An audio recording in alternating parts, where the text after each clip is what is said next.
یہ بتائیے گا، یہ بھی سننے میں آیا ہے کہ پٹھان زیادہ ہو گئے ہیں کرکٹ ٹیم میں اور گروپنگ ہونا سٹارٹ ہوگی، آپ کیا کہیں گے؟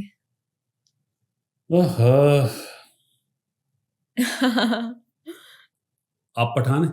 نہیں آپ کیا ہیں؟ سر میں جٹ ہوں۔ جٹ کیا پاکستانی نہیں ہوتا؟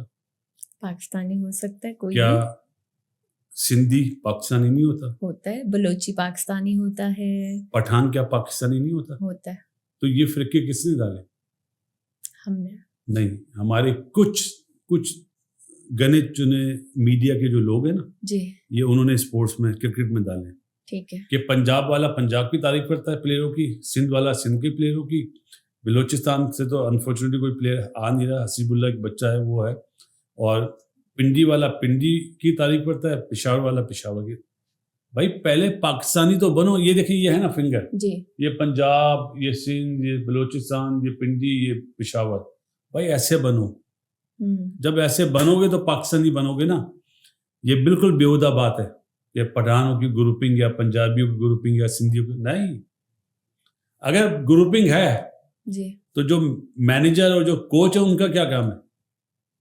سر گروپنگ تو آئی تھنک ہے، مینیجر اور اس کی بھی ہے، نہیں تو گروپنگ اپنی گروپنگ تو 1990 میں بھی تھی، دوستی یاریاں تو اس ٹائم پہ بھی تھی، لیکن جب گراؤنڈ میں جاتے تھے دوستی یاریاں نہیں ہوتی تھی، گروپنگ نہیں ہوتی تھی، وہاں پہ یہ ہوتا تھا پاکستان کو جتوانا ہے۔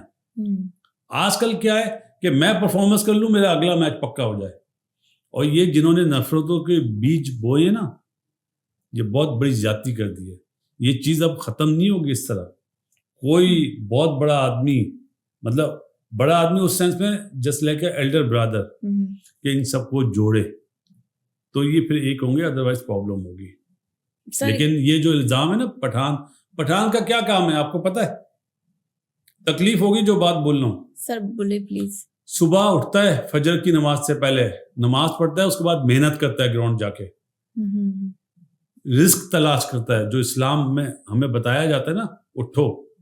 تو الحمدللہ اگر جو آپ پٹھانوں کے لیے بول رہی نا تو آپ بول سکتی ہیں باسط علی بھی پٹھان ہو گیا۔